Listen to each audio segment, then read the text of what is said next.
Bonjour à tous, je m'appelle Vanessa Devonou, je suis étudiante en thèse et jeune analyste de l'Association des jeunes économistes du Bénin. Et moi, c'est Fanny Poyon, je suis également analyste de l'association et je suis consultante data analyst. Et ce soir, nous sommes avec vous dans l'espace détente de l'AGEB pour discuter et partager des, des éléments sur les différents hebdos que nous avons publiés sur notre page, notamment sur la politique fiscale et le développement humain.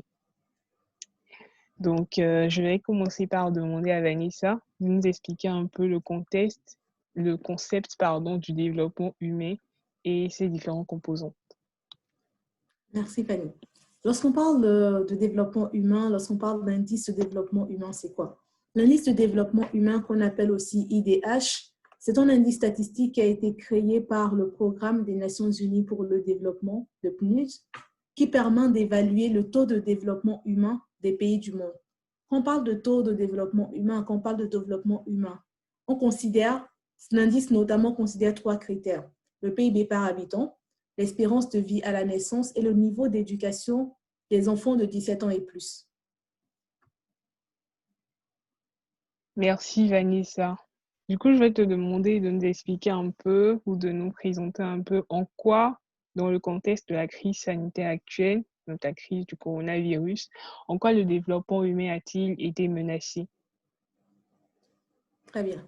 Lorsqu'on parle de la crise actuelle, on sait tous, le virus n'épargne personne, aussi bien les riches que les pauvres. Mais la crise affecte plus durement les pauvres et augmente les inégalités. Dans son dernier rapport, le Fonds monétaire international projette une baisse de la croissance, notamment en Afrique subsaharienne, de moins 3%. Et quand on parle de baisse de croissance, ça veut dire que le revenu par habitant va baisser. Et donc, l'indice du développement humain, l'IDH, pourrait alors connaître pour la première fois depuis 2007 une variation annuelle négative de sa croissance. Et donc, pourquoi? Parce que la COVID affecte les trois dimensions que couvre l'indice: la santé, le revenu et aussi l'éducation. Parce que distanciation sociale parle des écoles qui sont fermées, la santé qui est affectée et le revenu qui baisse. On projette une baisse de 2% du taux de croissance de l'IDH. Les États, les gouvernements sont alors emmenés en fait à prendre des mesures pour préserver l'économie, mais aussi pour préserver le bien-être des populations. Et au nombre des mesures de relance, les mesures qu'ils peuvent prendre, il y a notamment la politique fiscale. Et si mes souvenirs sont bons, l'équipe Finance nous a produit récemment un excellent hebdo sur la politique fiscale. Donc, Fanny, est-ce que tu pourrais nous expliquer c'est quoi la politique fiscale et quels sont ses objectifs? Oui, bien sûr. Déjà, il faut dire que la politique fiscale, c'est l'instrument de stabilisation qui est utilisé par les gouvernements et qui est composé essentiellement de deux outils, à savoir les dépenses publiques et les recettes fiscales. Donc, les dépenses publiques qui vont être toutes les dépenses de consommation et d'investissement, et les recettes fiscales, toutes les taxes et toutes les recettes qui sont perçues par l'État sur les différentes activités économiques du pays. Merci, Fanny. Moi, j'aimerais bien savoir si tu aurais des exemples concrets de politiques fiscales qui ont été mises en œuvre pour la gestion de cette crise. Oui, au Bénin, par exemple, la, il y a une mesure de dispense de pénalité pour dépôt tardif des déclarations d'activité, d'état financier des entreprises. Il y a eu également la mise en place de l'exonération de la taxe sur les véhicules à moteur pour les activités de transport de voyageurs, les taxes qui concernent en tout cas 2020. Et en ce qui concerne les dépenses engagées par l'État, forcément, il y a eu une augmentation des dépenses sanitaires pour faire face à tout ce qui est achat de matériel pour lutter contre la crise sanitaire. D'accord. Et selon moi, enfin, je suis sûre que il y a des gens qui seraient un peu sceptiques et pourraient se demander, mais en quoi ces mesures sont nécessaires? Qu'est-ce que ces mesures feraient? Oui, certainement. Déjà, forcément, la crise sanitaire, on le sait tous, a ébranlé le secteur économique, donc les activités économiques de plusieurs entreprises. Il y a des entreprises qui ont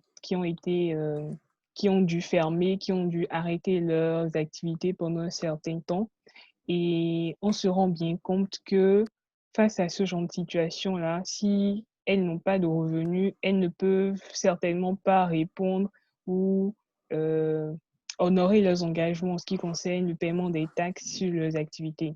Et du coup, une mesure comme l'exonération des taxes peut être utile pour ces entreprises dans le sens où elle permet de prendre le temps de se restructurer financièrement avant de pouvoir reprendre leurs cotisations, tout ce qui concerne on va dire, tout ce qu'ils doivent à l'État, tout ce qu'ils doivent payer à l'État sur leurs activités, en gros. Donc forcément, on voit que si l'État prend des mesures d'exonération de taxes, ça ne peut qu'être bénéfique pour ces entreprises qui ont vu leurs activités stoppées pour un moment. Et également, les dépenses publiques, les dépenses sanitaires notamment, sont évidemment utiles et bienvenues puisque c'est une crise sanitaire. Et pour faire face à une crise sanitaire, il faut mettre en place des ressources matérielles notamment.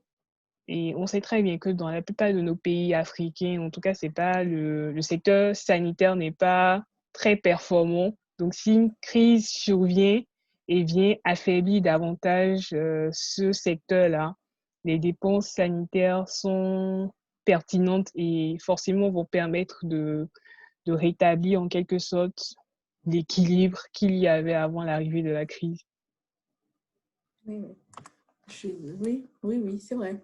Mais la question, the question, c'est est-ce que ces politiques à elles seules suffiront? Est-ce que ces politiques permettront aux gens qui souffrent d'arrêter de souffrir? Est-ce que ça va arranger la situation, ces politiques?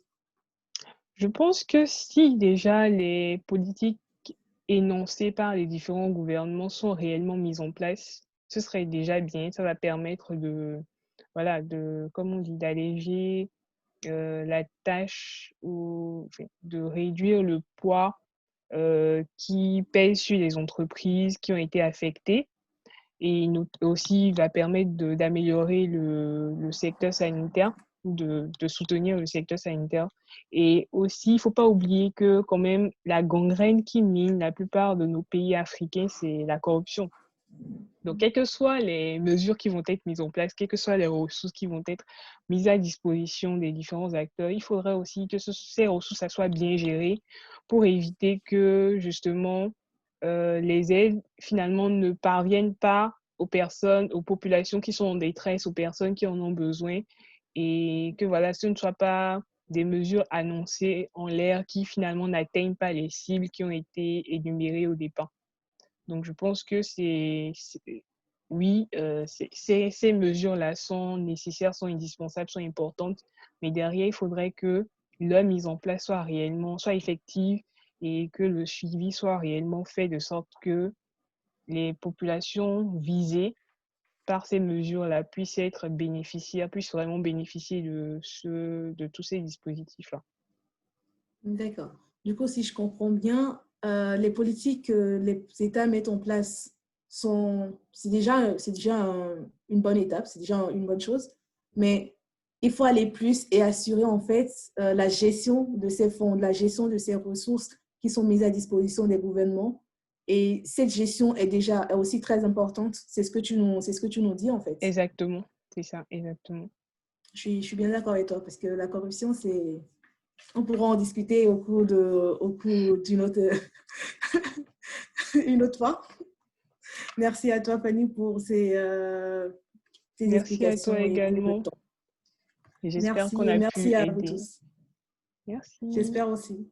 Et je vous remercie pour le temps que vous avez pris pour nous suivre. J'espère que vous avez compris et que Fanny vous a éclairé aussi, comme elle m'a éclairé moi.